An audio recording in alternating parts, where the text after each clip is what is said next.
Good evening, everybody. We should be going live now. Welcome to the GGDA Mixer channel, where tonight we have a very first look with Jack Mamais and Starfighter Inc. This game, I've gotten to take a sneak peek of it so far, and it is awesome. I got to tell you what, we're in for some exciting material tonight. Just before we get started, though, for all of those who are tuning in, tonight's stream is sponsored by High Res Studios. That's right. If we get enough players on here or enough viewers on here, we're going to be giving away multiple codes, but at least somebody tonight will win some Paladins goodies. Once again, sponsored by High Res Studios. Also, tonight, got a few announcements. Just need to run through them real quick. SiegeCon. In October, the first weekend of October, we just found out Jesse Shell is going to be our keynote speaker. By all means, if you're going to be in Atlanta, you want to participate in Siege, I need to log in. I'm sorry to throw you some links, but this Jesse Shell, awesome keynote speaker. You will not be disappointed. Give Mixer just a second here. Sorry for the delay. And here comes the link. There we go.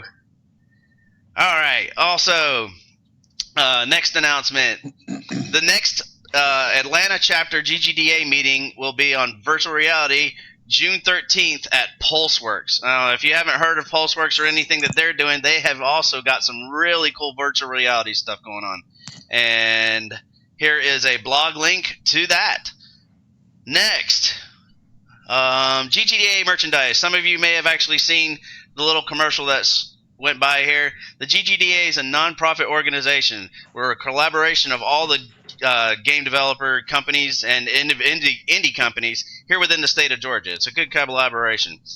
I'm going to learn how to talk by the end of this stream, I promise. Okay, but we do have a cafe press. If you are interested in the GGDA and you're willing to support us, please go buy something. Buy it now. Do not delay. Right? All right. Very well. Next announcement. SimFest coming up on July 15th. Something really cool. I'm probably myself going to be speaking on a panel there.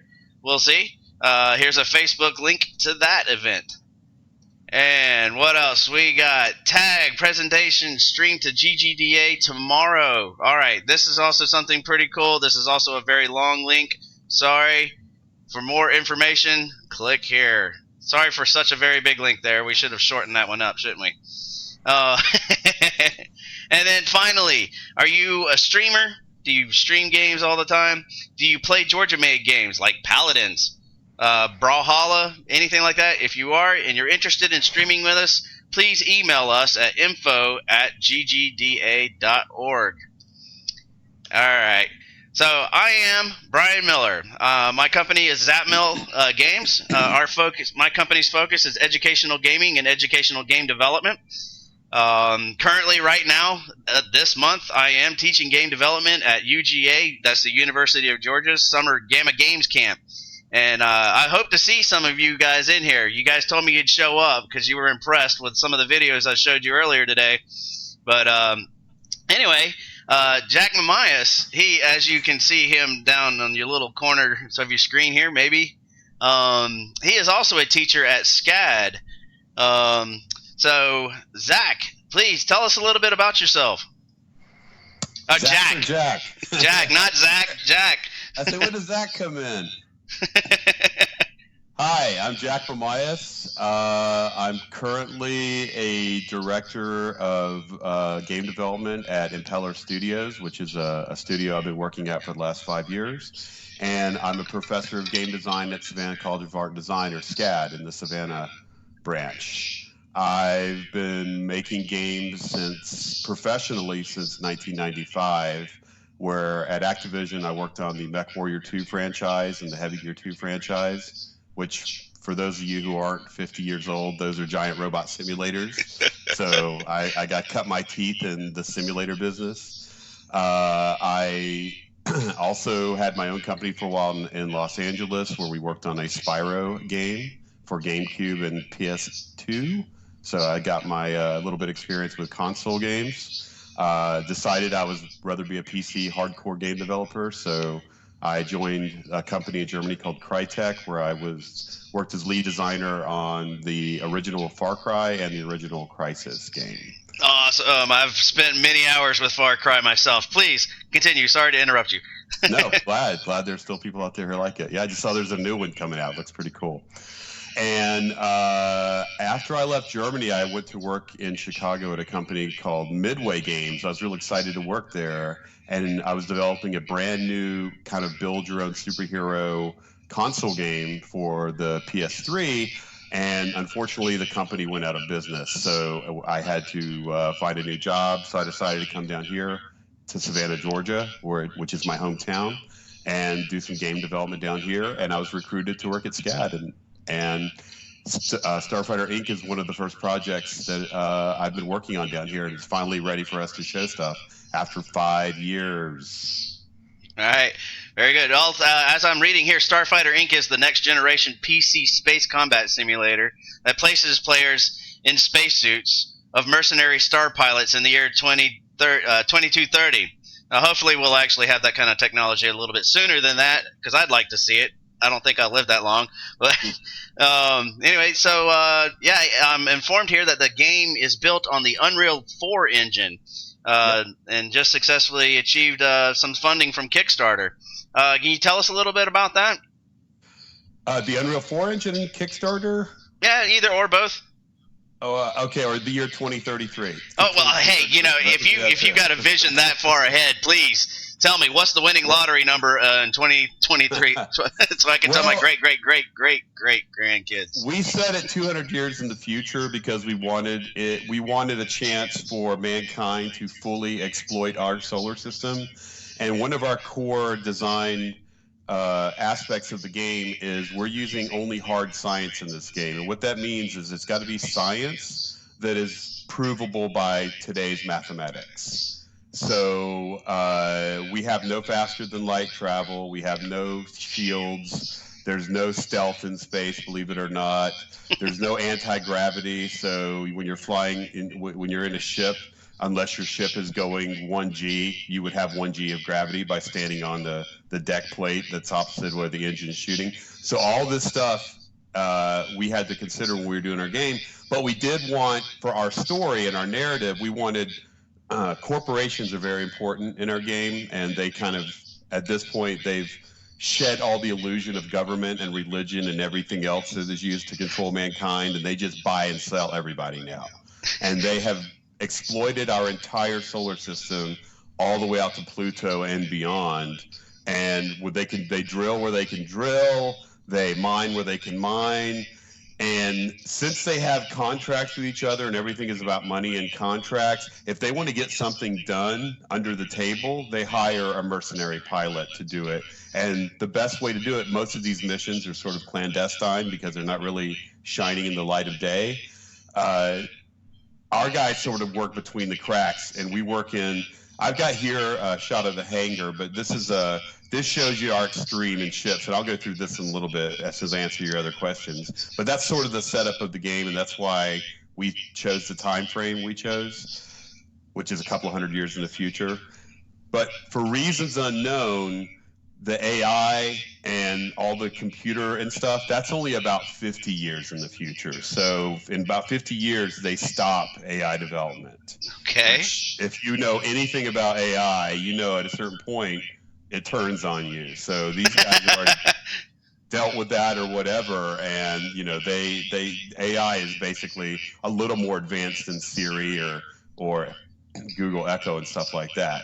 And that's why the ships are the way they are, and that's why the whole universe is the way it is, because it's a little retro in a way, weirdly. So this is the Unreal 4 engine. We actually when we started this a while back, we started prototyping based on another game that Impeller and various studios working on.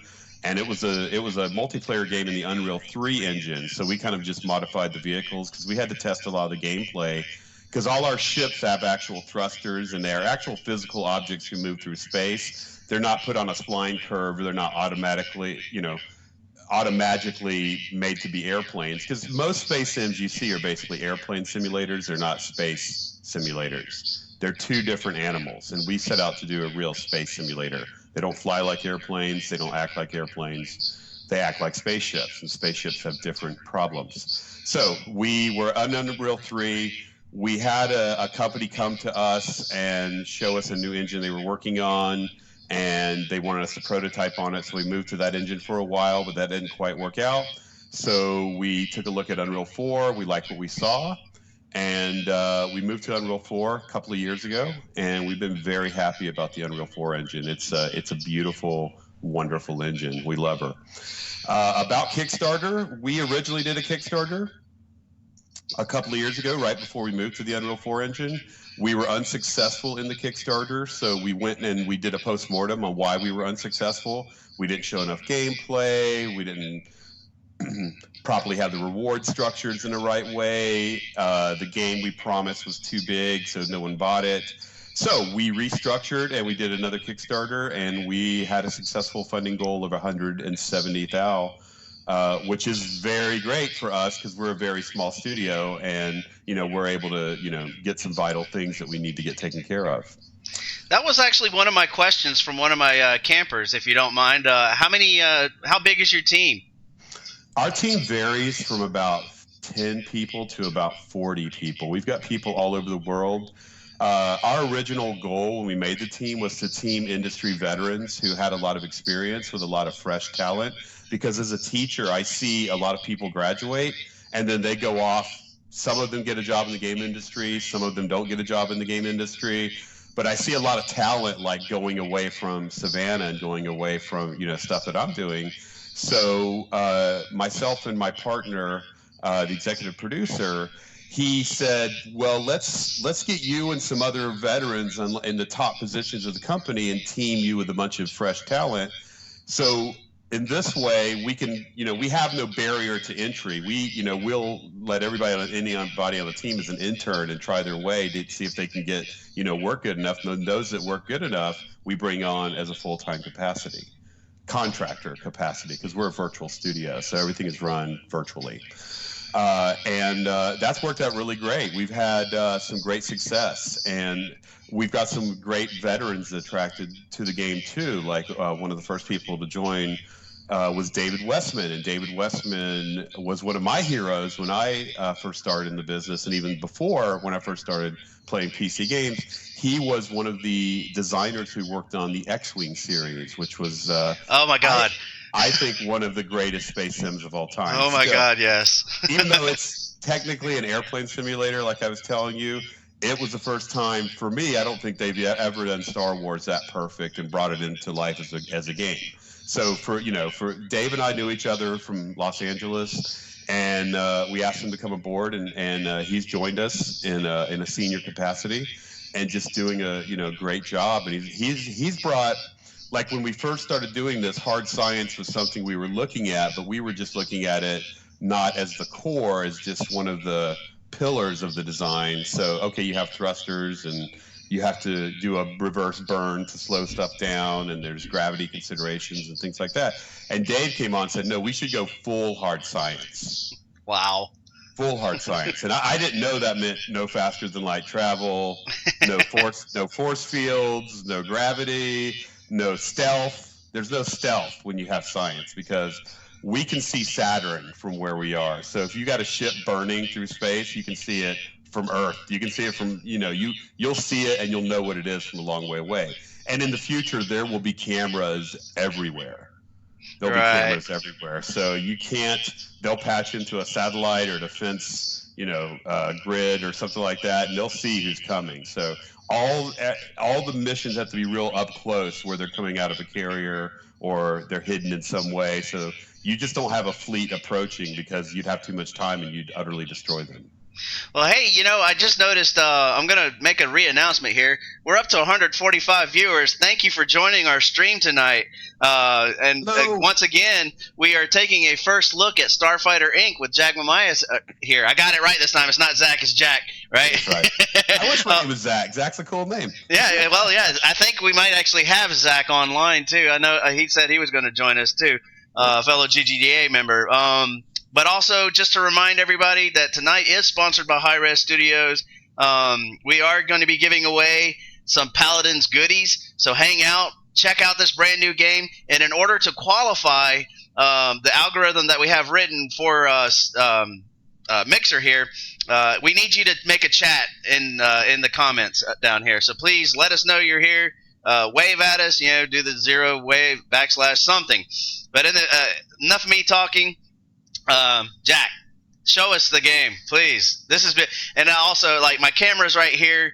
My screen that casting is over here, so pardon me for not looking at you guys because I'm just jaw dropped at this pre-alpha work here. Please tell us more. We still have many months before we're even a true alpha, because alpha means everything is working and the game works from start to finish, and there's still quite a bit to do before we hit alpha. So here we are. Like we mentioned before, you are a mercenary pilot. That means you live or die by how much money you make, and you have no allegiances to anybody. So you can work for whoever you want to, and it just depends on what money they're going to offer as a contract and what stuff that you can bring into the battle. So here's a typical hangar. As a mercenary, I rent a hangar. So as you can see, I've got a hangar. I can look all around. I'm in 0G, so if I want to go stand on the ceiling, I can stand on the ceiling, and I can look up. I'm floating in a spacesuit.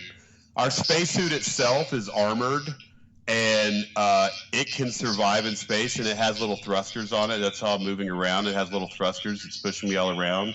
So it's in itself a little spacesuit, but of course it's not armed because it really can't do anything against spaceships. But if I see my hangar, I can look around. There's a couple cool things. I'm going to start back here.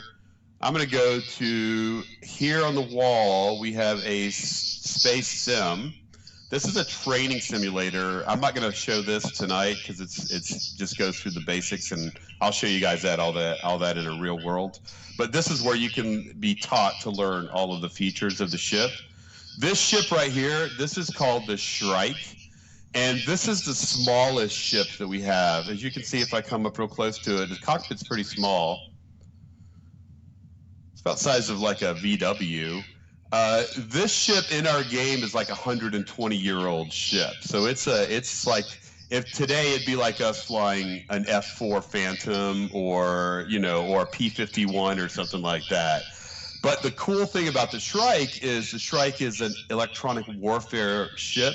So this is the kind of ship that hackers fly, and they can hack into stuff, and they can do stuff like get sensor readings of other ships, and they can give you information about other ships, and then sometimes if you're good enough, they can take control over other ships and take control over other weapons. That's one of the reasons in our game that everybody's not just flying drones, because in our universe, everybody hacks drones immediately. If you sit them out, they'll send them right back at you. So you've got to have a piece of meat in the cockpit to be able to overturn what they're doing. And if you get hit by EMP, you've got to have a human flesh that can basically hit the on-off switch to reboot the ship. So this is the Shrike, and here we have the biggest ship. Where is she? Here we go. This is the Pegasus. The Pegasus is the biggest size ship that we fly. And it's also an older ship. It is called an assault transport, and it serves multiple roles. So for us in this case, as you can see, it's got these big side engines on it. These are called cascade vane thrusters, and they open up depending on which way you want to go. So if they want to blow hard to the right, all these veins would open up, and the ones on the left would stay closed. Or if it wants to go forward and backward really quick, you can see it has the same thing here. But this cockpit is basically a steel ball in the middle of the ship. You actually got to enter the ship through this door, which I'm not going to do yet because we're going to launch a mission. And you can see back here, she also has massive engines in the back. All of our ships are atomic-powered rockets because that's the best, most efficient way to move ships through space. They all have onboard nuclear reactors, so they can provide a little bit of minimal thrust to move slowly. But when they want to go really fast, they have to burn these rockets, and they have to burn through fuel. And that's just physics. As you can see here, this is one of the weapons we have on here. That's a railgun. So we have all of our weapons are Actually, that's not a railgun. I'm sorry. That is a Gatling. That's an anti-missile defense. So if somebody shoots a missile at you, that thing will turn on automatically and shoot. I think I got a Gatling gun up here. Let's go into the front ship. Yeah, this is a railgun. Yeah. So as you can see, this guy's got he's got a railgun about the size of me on here. A railgun is a ship that uses electromagnetics to hyperaccelerate flechettes up to very, very fast speeds, and they just slam into people and do bad kinetic damage. So this Pegasus here has two of them. You can see one on the other side. Here you can see one of the RCS thrusters. So this enables it to maneuver. One of these little babies, you can see that's gimbaled. Also, some of the ships have gimbaled weapons on them, like lasers and stuff like that will automatically track and stuff to turrets. But that's a little look at what's going on. Also, the purpose of this ship, as you can see, there's a big door in front of it, and there's like some docking mechanisms. This ship will lock onto a capital ship and will send space marines in to do damage throughout the capital ship, depending on where you live. As long as the ship can defend itself, your marine squadron will survive, and they will do damage to enemy capital ships and stuff like that. Let's see. And you can you rent this hangar, and you can fill it with as many ships that'll fit. So right now, I could fit two more strikes on this wall if I wanted to. I could probably fit another bigger ship down here. So that means I could hold 1, 2, 3, 4, 5, a total of 6 ships. Those are ships that I own.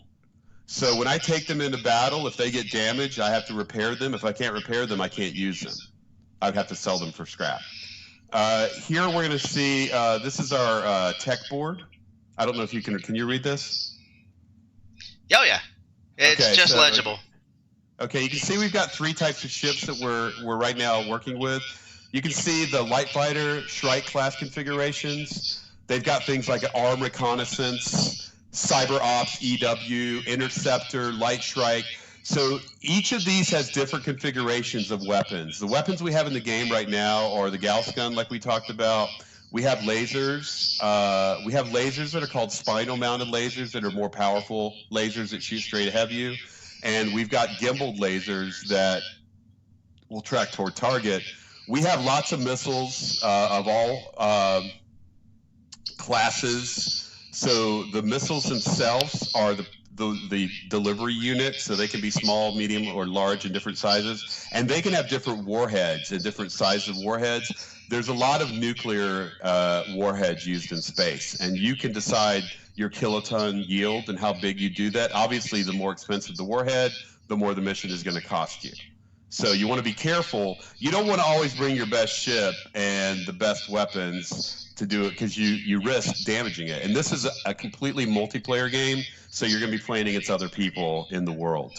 Therein brought up another question that came from one of my campers. And by the way, all of those who's watching the stream, please chat with us. If you have any questions, ask the question in chat. We will get to that. But one of my questions from my campers was, do you plan on having a campaign mission, single-player mission in this at all? Or is it going to be straight up just multiplayer? Like we're going to have some very simple single-player missions. Like the tutorial mission is a single-player mission that you play by yourself. There's going to be other missions that you will unlock them as a reward. Once you play a certain number of multiplayer missions, you'll unlock a single-player mission that'll offer you possibly a new ship or a new experimental weapon. And those will probably be single-player co-op. We're working out the details of that right now. We're going to have a few of them at launch, but there won't be a lot because we're not really a single-player game. We're really a multiplayer game. Because we like multiplayer, it's more fun. And no matter what we do or how smart our AI programmers are, they can never match a 12-year-old kid on a computer. That's true. So, hey, can you take us for a flight? Yep. And while you're doing that, I had a couple more questions pop up here on Mixer. Jay the Lone Wolf asked, this might be an odd question, but do pilots have to manage heat or oxygen as well so they don't freeze to death and keep on breathing? Your suit does manage your O2 levels and your heat and stuff like that. But your ship has an onboard thermal transfer unit that you do have to manage a lot of heat with your weapon systems and stuff. People shoot you with a lot of lasers, you're going to take a lot of thermal damage. Or if you use a lot of lasers, you're going to use a lot of thermal damage. Or if you're just using an EMP gun, missiles, that's going to use a very little bit of thermal damage. So you've got to watch that. Just like the old mech games, heat is definitely an issue. Okay, so here I'm going to launch a mission, and I'm going to take... let's see, what Shrike I'm going to take. I'm going to take a Force Recon version of Shrike. You've got different skin types that you can select. That's really cool.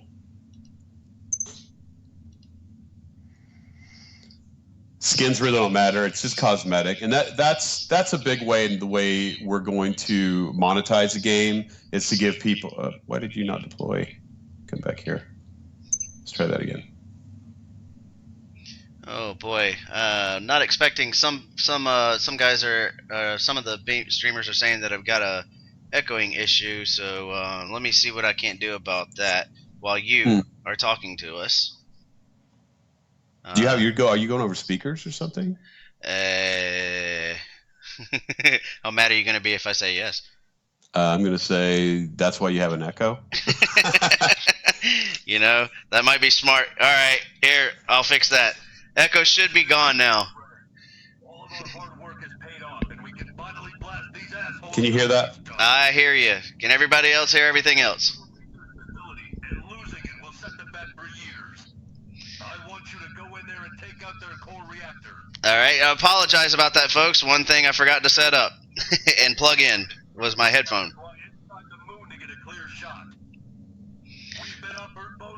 We had another question pop up. Let me find this. Art direction looks slick and realist. I'm loving it. What 3D engine was used? This is the Unreal 4 engine. Okay, maybe they were talking about what 3D medium did you use to create the art? We've got contractor artists, so some of them use Maya and some of them use 3D Studio. Okay, so here we've loaded into the mission. Now, it's a multiplayer mission. It's just me. I'm just going to demo the map today. I'm not going to actually show any multiplayer gameplay. I'm going to fly the ship around and give you guys like a flight lesson and kind of show you how the weapons work, and we'll take a tour of a typical map. But here's a Shrike. If I look inside the Shrike, like right here, I've got my, you can see this is my damage system. So all of the ships, if I go external to the ship, you can see I got, all these are components that are damageable components, right? So you can see there's a cockpit, the gun, the sensor systems, the rocket engine, the power plant, all these, there's little propellant tanks in there. These are all, depending on what weapon you hit it with or whatever, you can damage them. And if they get taken out, if you don't have a self-repair on the ship, which makes the ship much more expensive and much more fragile, then you'll have to deal without that system. And that includes like little thrusters, like he's got little thrusters all over him. As you can see, that's little RCS thrusters right there. If those get damaged, then you're gonna have to fly without the use of that system. So that can be tough. So if I look around my cockpit now, let me just straighten up a little bit because I got a little bit of drift. If I look around my cockpit, so this is my main MFD, and this will change depending on what's going on in the game. But in this case, I've just got my damage of my ship up, which is everything's nominal right now, and I've got my currently weapon. I only have one weapon on here, which is a railgun, and that's fixed to the center of my ship. So, oops, there's a railgun right down there. And that's basically just a kinetic weapon, so you can see when I fire, it's just firing basically a flechette at almost hypersonic speeds. But it's just it's a pretty simple weapon. But if it hits you, it can pierce the hull of the ship and actually destroy a component. So if you hit them and you take out the power plant, you're basically dead. Or if you hit the cockpit and you take out the cockpit, that's not going to go well for the pilot, right? The pilot himself, you are in the pilot's skin, so you can actually eject from the ship. If your ship is too damaged, you can get away from it. but you will take damage if you get hit in the right thing. In a ship like this, you can see the Shrike has a canopy that's made of futuristic glass. Call it transparent aluminum or whatever you want to. It's as strong as steel, but it's transparent. But the pilot is pretty vulnerable in this ship, as you can see, because it's a pretty small ship. So now, this being real space, you can see I have over to the right of the screen, there's the words trans and rot. That stands for translation and rotational. Right now, the ship is auto-correcting itself so that I don't really drift that much. Because if I turn those off, I can disconnect those. So if I turn off rotational and I go into a spin, I'll spin for eternity or until something else stops me. That's real space. There's nothing to stop you from spinning, moving. So I have to self-correct myself. Good pilots want to self-correct themselves because they're not going to be using the propellant of the ship. And as you can see on the left of the screen, it says prop 19,942. That's how much fuel I have in my ship. So everything that I use for fuel, that's going to start to drain down. So if I start to move forward or I use my thrusters, that's going to drain down. Now, as you can see in the top right corner of the ship, you can see that's thermal. So that is thermal and power of the ship. So you can see this ship, it's got a little blue bar on how much power is being used and a little red bar. If I fire the gun, you can see a little bump because this gun doesn't use a lot of power or doesn't use a lot of heat. So this is a pretty efficient weapon. All I do have to worry about is ammo. See, I've got, if you look on the screen here, I've already shot 5 railguns. So I've got about 190 shots left for this shot. Then you're out, right? It's not like pew pew pew pew pew, laser beams, everything that doesn't exist in the real world. So that's kind of my ship systems. I'll tell you a little bit about thrusters now if I pull back. So any movement that I make, the ship has to give that movement in physical space. As you see, if I want to go backwards, the ship's got to blow out thrusters that send me backwards, right? If I want to stop, I could just use my rear engine to stop because that's where and this is a full-on huge massive rocket engine that I light up, and that'll start driving me forward, but you got to use that sparingly because that's going to eat through the fuel. So, if I go up and down, let's pull back a little bit. So you can see, like, if I go up and I go down, it's propelling me in the right way. Now, if those thrusters get damaged in combat, then that means I'm going to have a degrade in performance. All right, so I'm going to go ahead and launch. I truly just love the physics involved in here. Well, it means you got to actually fly the ship in space. It's not an airplane, right? Like, I can come to a complete stop as I'm leaving the ship. But you don't actually come to a complete stop, though. You're always constantly moving, unless somehow, some way, you can mathematically figure out.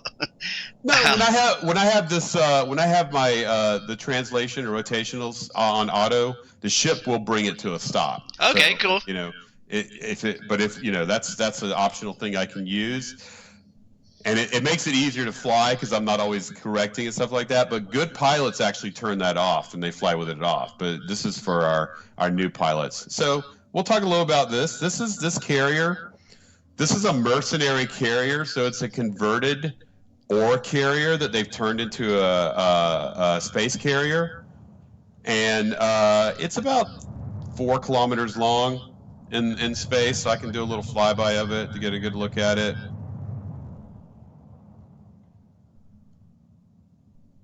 Oops, let me not hit this. Now, you were explaining something to me here about the radiators. Yeah, let me come to a stop and we'll talk about the radiators. So if you look on this ship, if I pull up here, if I look here, that's a radiator, right? And you can see it's usually black, but as the ship heats up, it pours the heat and it transfers the heat into this so this can dissipate the heat in space as quickly as possible. If you see these things glowing red, then the ship is already running hot. And this ship just came out and docked, came to a stop here, so it had to do a full engine burn. So it's now just cooling off. But this is a vulnerability in the ship that if you can attack these, then the ship would not be able to move if you destroyed these, right? If I shot these, and eventually I could destroy it, the ship would be in trouble if it lost too many of these. And these are like ancillary radiators. They're pretty big. If you see them next to my ship, they're massive. But this ship, to really go and to do any kind of speed, it's got these massive vane radiators here on the back that are just huge. They're almost like a kilometer long. And if it was right now, if it was powering up, like right now, you can see the fuel storage right here. Like these are all components that can be damaged on the big ship. So if I wanted to damage a ship, I could hit the fuel storage. It's not going to really destroy the ship like, you know, Star Wars would do, but it would if you blew out all the, if it didn't have propellant, it's not going to go anywhere. Here's a good shot of the engine. Massive, massive engine.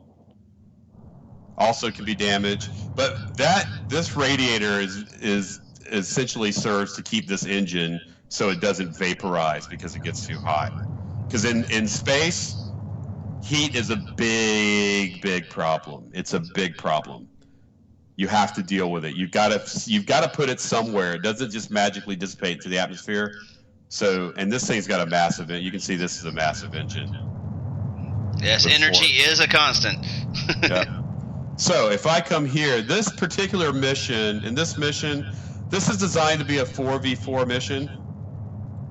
So I'm either the attackers, which are the guys coming in on this carrier. The name of this carrier is the Hostile Takeover. This is an Atlas class space carrier. And it has tracked down, there's been some sort of like raiders. They're working for a nefarious corporation that we're not aware of right now. But this little private military corporation calls itself Leith. And they have, this is sort of one of their headquarters here. You can see they've actually hollowed out the inside of this, parts of this moon, which is the moon Pauline around out. You can see Saturn's off here in the distance. And you could actually fly there if you want to and fly through the rings if you had enough fuel. And you got a little mining base over there because we want to show kind of a typical structure. But here I'm looking at the Leith base, and I'm going to go in. And the mission on this, if you're the attacker, is to simply get in, and they've got a power reactor. And if you can get enough weapon fire on that power reactor, you're going to take the base out. Now, your ship also is vulnerable. So if they can get in and damage your radiator or overheat your ship or damage your reactor, they can kill you. So here we go. I'm flying through a few ring particles. Debris will do damage to your ship, so you can see. And this is a broken apart asteroid that they had pulled near their base to use it to mine. And you can see parts of it are still in process of exploding. When things explode in space, it takes a long time for them to move away. So I can move into the base here. Hey, we were up to 190 viewers at this moment, so I'm just gonna pipe it in one more time. Thanks for following. Thanks for joining our stream tonight. You're getting a first look at Starfighter Inc. Brought to you by Hi-Res.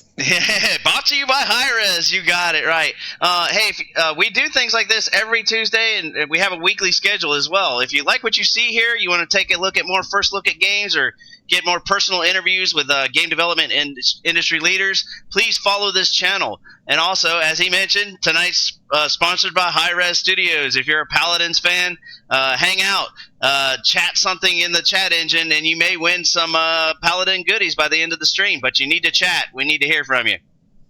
All right, continue, please. All right, so you can see a little bit of the detail inside of this base. They've hollowed out this asteroid. They've reinforced it, and they've stupidly put their power plant. They have to put it here because if they have trouble, they have to flush it out this tunnel. So, but it makes it vulnerable, right? So ordinarily, they'd be protecting it with up to 4 ships that they've contracted to protect it. But in this case, they've left it vulnerable, so I'm going to destroy it, and I'm going to win the mission. Primary target is down 25%. Keep it up. Primary Takes a while with a railgun to destroy it, so. halfway there. Primary target is down 70. Primary target is down. Everybody's excited now. And I win. So that's a multiplayer mission.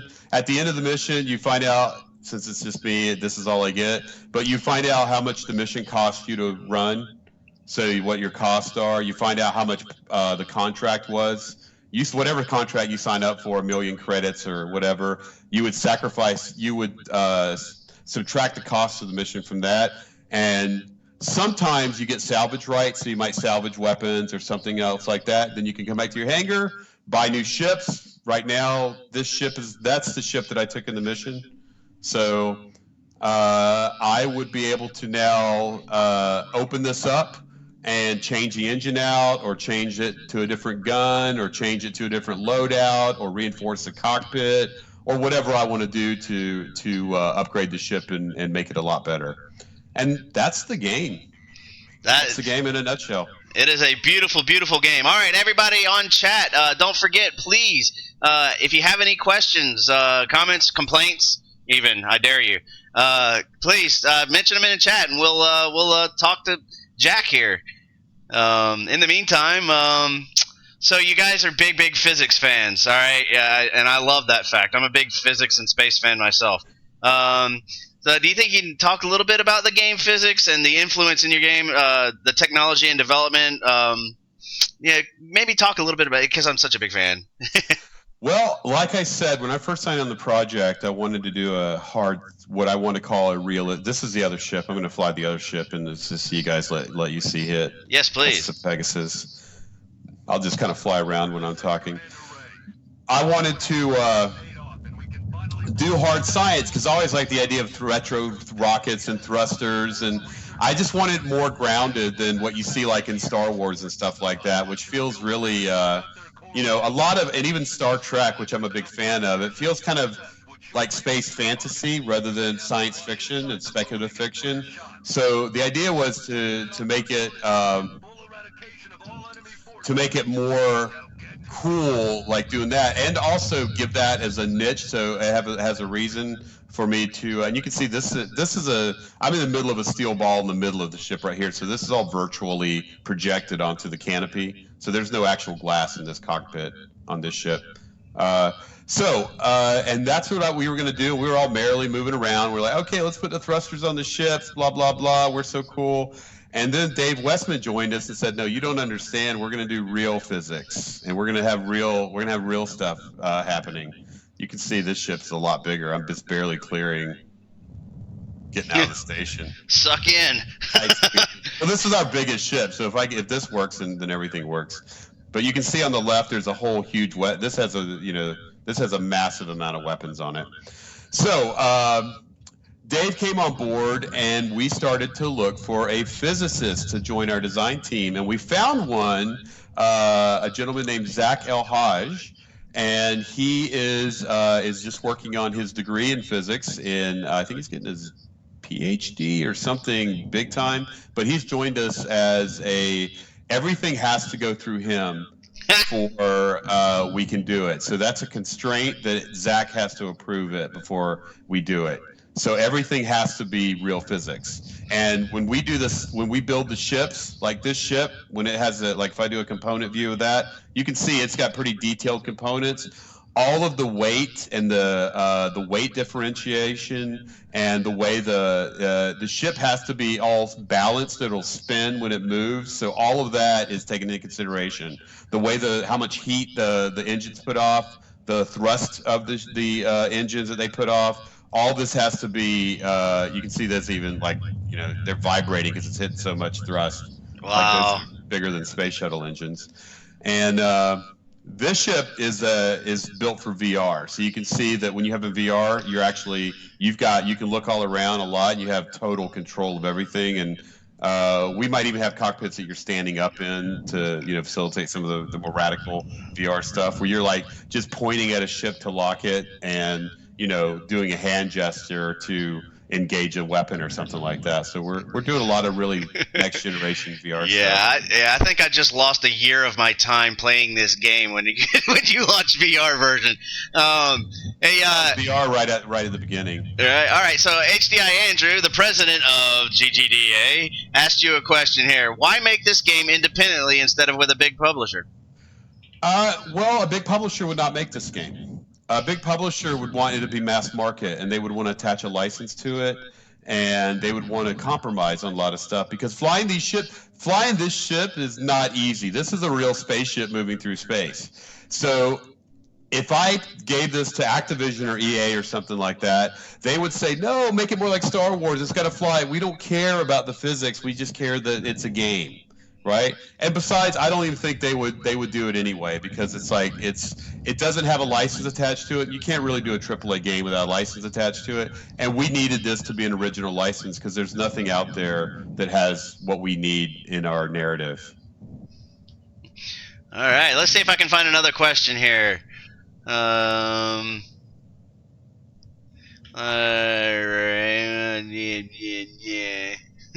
I'm also jaw dropped by the graphics on it. All right, well, so, how much more polished do you think you're going to make your graphics in here?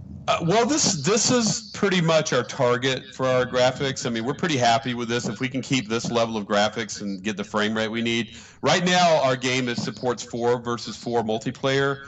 We want to try as hard as we can to get it up to 10 versus 10 or even higher. So that means we may have to, graphics may have to suffer a little bit.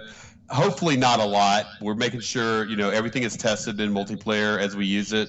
And we've got some cool stuff. Like the map size is actually effectively 160 kilometers. So the maps are pretty massively huge. But what we need to be working on is we've got about 4 maps and we've got 3 ships and we've got about 5 weapon systems. We need to get it before we ship, and we're hoping to ship early in 2018. We want to have at least probably 6 ships if we're lucky. We'd love to have at least 10 weapon systems. We'd love to have 10 different maps at least as our first. And we're going to continue to work on it, continue to put stuff out and stuff like that. But that's what we're shooting for as our launch. All right. Flip Solo will you be able to fight with hand weapons? Like hand-to-hand combat? Your pilot would be annihilated if he tries to fight with a hand weapon. So they don't even pack weapons on them. It's all all you can do if you eject close enough to your origin, you can take another ship out if you can stay alive. Okay, so we're not going to be breaking physics rules like BF4 or something like that, right? No, or BF1. You can't respawn. If your pilot dies, you're dead for the map. You have to. If your pilot dies, you have to uninstall the game. So no eject. Yeah, right. You got to buy a new game altogether. Yeah, you got to purchase the game. Yeah, so there's not going to be any ejecting from your spacecraft and landing in your enemy spacecraft and throwing him out. No, we have locks on our spaceships from the inside, so no, you're not going to be doing that. Right. Everybody else online. Hey, we broke 200 tonight. Hey, awesome. 200. That is so cool. So cool. If I shoot this guy, okay. This guy. Yeah. Here. I just shot 2 missiles off, but our missiles are going a little wonky tonight, so I didn't guide him anywhere. What? They're not perfect already? Gosh. Hey, let me tell you, missile programming is not easy. I bet. Especially in zero G. Missile programming is not. Leading reticules are not easy when you got real physics. Yeah, for real. Yeah, in zero G and having to change your velocity and thrust and all, etc. Hey, one of the questions that I personally like to ask everybody that I interview is, while you're developing this game, what do you think was one of your biggest milestones or aha moments? That came early on when we wanted to do the 6 degrees of freedom movement in a game where you can move up, down, sideways, backwards, and stuff like that. We were not sure that was going to work, and that's why everybody did all the games like airplane simulators, because we thought nobody could do it. But the more we played it, the more we found out players now are sophisticated enough where they can easily handle this. Okay, all right, very good. They get really good really fast. And another question that came from one of my campers is, do you plan on having mods available? Like, will your players be able to mod your game any? We would love that. We'd love to support mods. It won't happen at the initial release. If we're lucky, it'll happen sometime after release. But we would love to do that, and we definitely are looking into it. And we're definitely it's on our backlog for something we'd want to do. All right. Another question popped up. Will you be able to improve your character as well as your ship? Your character will always be you, so the character itself will not have skill points or anything like that, like some of the other games because it kind of unbalances the game when good players, it's like called positive reinforcement. When good players get better because they have better stuff, you are your pilot, but you can, for instance, your spacesuit, you can get a better spacesuit that might let you survive a little longer in space, or maybe a little more sensor information might come in on you, or your oxygen might last a little longer. So while your pilot skills won't get better, some of your vessels and your personal spacesuit will get a lot better. All right. Don't see another question. And again, everybody, if you have a question, please ask. 200 people and no questions? Come on, guys. Yeah, no, we broke 200. We went to 205 a second ago. Come on, you guys got to have questions for me. Yeah, you can ask me about MechWarrior 2 or Activision or Crytek or Far Cry or anything you want. I'll answer anything. True that. And once again, everybody, if you're interested in what you see here, the GGDA, we constantly do cast just like this. So please follow our channel. And, hang out for the big Paladins drawing, the big Paladins giveaway drawing. Let's see here. Another question that I kind of like to ask some of the other developers about: how long did you spend brainstorming this with a team? I'm assuming with a team before you actually started any kind of production. Did you do? And I love that. I love to point this out. Do you have a game design document? How much of it did you brainstorm and document before you actually started any production? We've got our game design document's probably 1,500 pages right now. We're all designers. David Westman and I, and Whitmore, one of our documentation writers, and Philip. We're systems designers, so we designed a lot of this to start with, and then once we started working on it, we redesigned a lot of it, and we continuously, the design doc's a living document, so it's constantly changing. But we spent before we actually start working in engine, I'd say probably about 4 to 6 months prep time, where we were just talking about it and deciding the features we wanted to use and stuff. Beautiful. Lord Hinchancho, whatever. He doesn't currently work for Activision, but he used to work for Activision. I guess maybe talk a little bit about that. Talk about it working at Activision? Activision was great. That was my first job in the game industry. I'm from Savannah, Georgia, and I was a video producer here, and I packed up my gear and moved to LA. Sort of like the Clampetts and Beverly Hillbillies. And I wonder how many here would know who that is. You're right.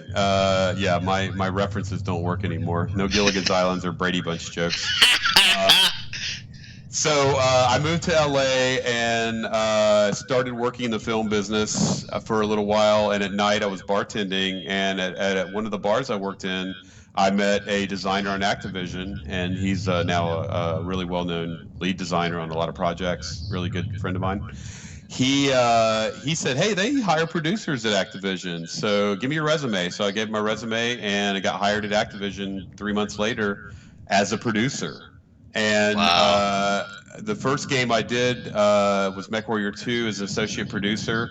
The job they gave me was to run the test team. So I had 16 players. I had to make the test team work, and I had to make MechWarrior 2 work.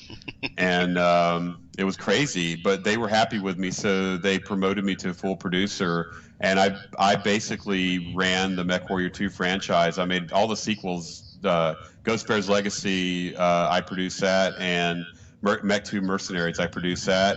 And then I got promoted to director, which is kind of, producer is more the lead of the project, but not the design lead of the project. At Activision, they had a director on stuff. But I got promoted to director during Mercenaries, and then as a director, I did Heavy Gear 2, which was a giant robot simulator. And Activision was great. It was an eternal studio at that time, and we were making great games. We had some great guys working there. All these guys have gone on to work at Blizzard and everywhere else, and Valve, and they're all insanely great.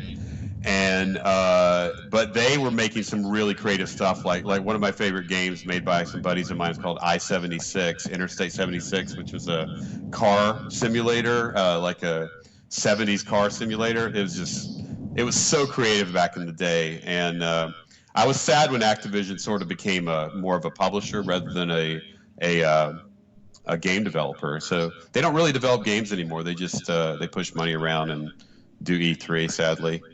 So.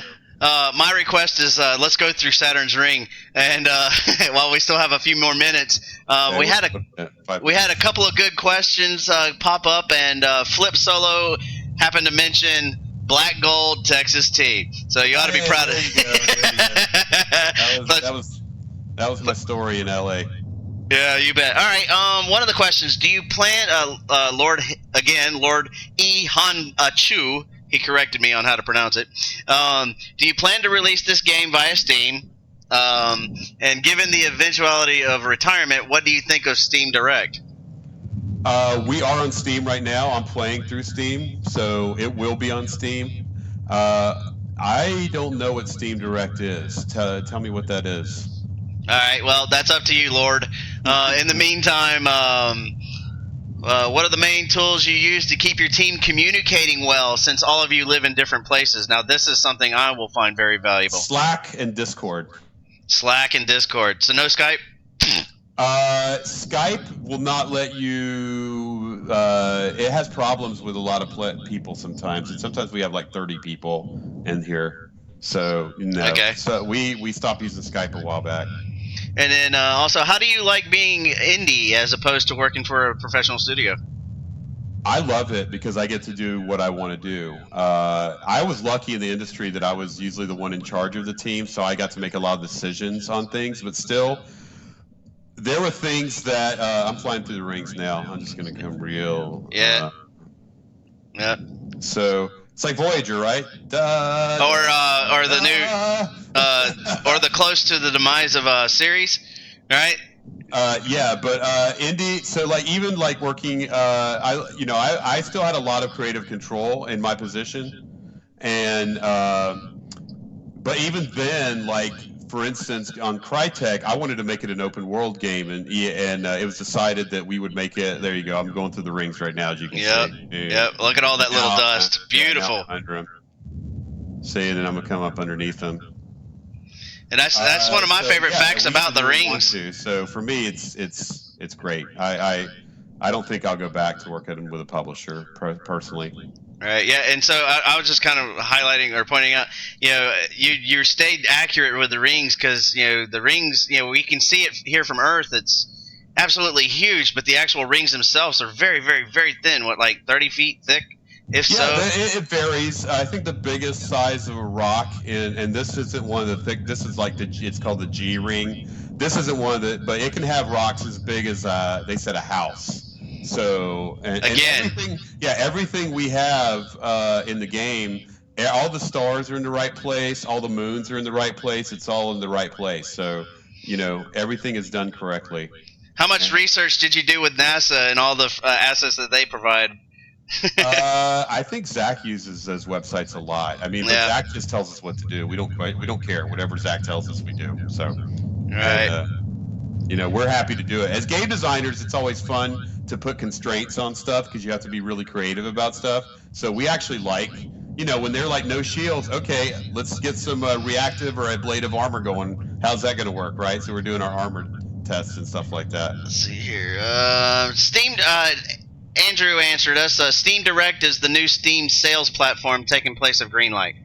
But we'll have to look into that. We've been on Steam for like a year or two, so we're not a new game on Steam. And if I understand correctly, they shut down the Greenlight today. We got greenlit over 2 years ago. So okay, good. we're probably going to do an early release, sort of like the game, a big game I like now, PlayerUnknown Battlegrounds. We're probably going to do something like that. I'm actually running low on fuel here. I've been burning for a while. No problem. I'm moving to 325 meters per second, so I'm definitely going fast. No doubt. You can see the rings, right? How fast I'm moving. That's incredible. But it would still take me like a week to get to Saturn, so don't get excited. Yeah. Map will run out before we get there. So she's Awesome. Well, we are at 8 o'clock. I could sit here and watch this all night long. I swear, and talk to you all night long. But we broached 230 viewers. We're at 223 right now. Love you guys. Yes. Thank you everybody for tuning in. And once again, yes, if you want to see more Georgia developed games like this and first look before release, be sure to follow our channel at mixer.com/ggda, or just click that little follow button up there up top. Also, for all of you who've been hanging out with us tonight, you've heard me say it a few times. Yes, we're sponsored by High Res Studios tonight. We're going to be giving away some Paladins goodies here very shortly. And Jack, thank you so much for putting on this first look. An absolutely beautiful game. I look forward to and dread at the same time when you actually release this. Anything for Georgia, man. Love Georgia. Love the GGDA, and thanks Andrew for turning me on to this. I'm super happy to be part of the Georgia Game Developers Association and everything they do. So we're on the team. We're going to open if the game is successful on launch. We will open a studio in Savannah, Georgia. So there will be a game studio in Savannah, Georgia, if we get a successful launch of this. Excellent. And you may have already mentioned this, or although my short term may have forgotten it, do you have any plans for beta testing or early access? Yes, there will be lots of beta testing and early access will absolutely happen. So keep your ears open at GGDA, and we'll post stuff about beta when the time comes. All right, very good. So you all heard that. Follow the Mixer channel. Definitely check out us on Facebook /GGDA, if I remember correctly. And I guess it's about time to do a couple of drawings here, right? I promised that if we broke 200, we'd give away at least some prizes. So the first prize that we're going to be giving away from High Res Studio is 400 crystals for the game Paladins. We can't thank High Res enough for sponsoring this and supporting other Georgia game made programs. So without further ado, if you have made a chat, you should be eligible to be drawn here with our algorithm that we have here. This is a little new. On your mark, get set, go, run giveaway. Giveaway has been triggered. It doesn't show the Gunter. All right, the Gunter. I am going to use an alternate account to give you your key, the Gunter. Give me just a second, and I will whisper that to you. Hang on. Gunter, that's for Ready Player One. All right, yeah, the Gunter. Egg Hunter. Yes. All right, let's see here. No, actually, yeah, rolling the dice, eh? This is, actually, let me go ahead and log in. I may lag up a little bit, folks, so pardon me, but bear with me. I will get that code to you, Gunter. Just a moment. Hopefully we don't lag up too much here. And yeah, just keep flying us around. How much gas do you have left? You can see it says propellant critical. You can see the bar in the bottom of the circle. That's awesome. But I'm moving 700 meters per second, so I'm going to slam real hard in that asteroid. It's not going to be pretty. There's no way I can turn now. All right. This is being a little picky here, so I am going to have to manually type it in for you. Sorry about that, everybody. Come here. And I will do another drawing here in just a moment.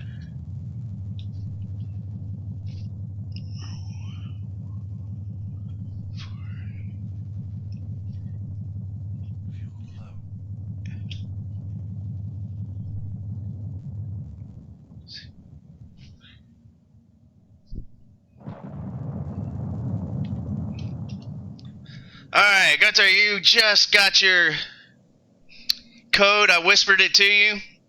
And, since we do have so many people online tonight, I need to pick up and draw another code here. Let's see. Bear with me. So that's what's left of my ship after I hit the asteroid. Oh, my gosh. I was too busy. I didn't get to notice. Paladins players. All right. I am going to give away, let's see here, Buck Wild. Yes, I'm going to unlock the character Buck Wild for you. All right, run giveaway. On your mark, get set, go. Who else did we draw tonight? Joe. Joe P666. Nice name, Joe. All right, Joe, give me just a moment while I look. Come here. There we go.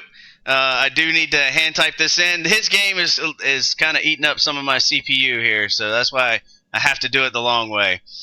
All right, instead of simple copy and paste. So.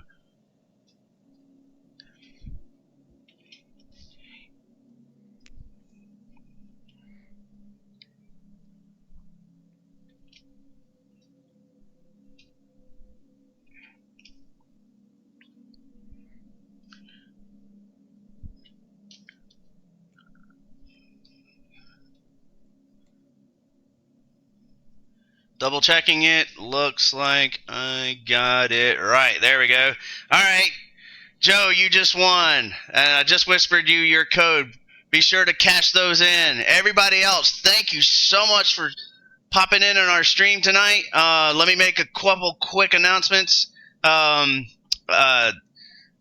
next Georgia Game Developers Associating meeting is going to be in Atlanta at the it is going to be on VR. It'll be at the Pulseworks studio. And you know what? I still have to log in. Andrew, do you have these links handy? If you do, I could appreciate your help in copy and pasting these.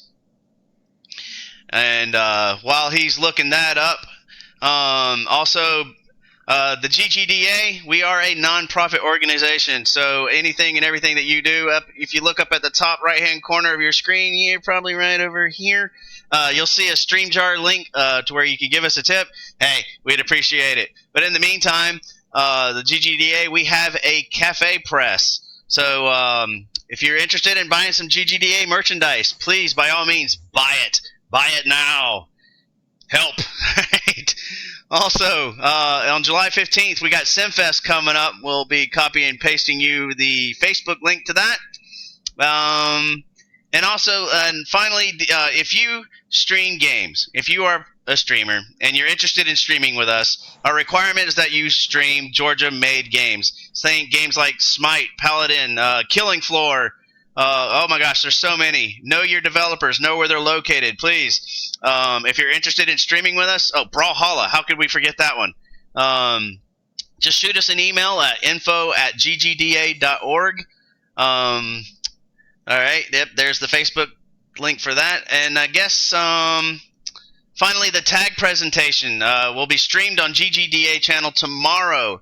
Andrew, you'll have to let us know what time, and he will copy and paste you the link and more information here.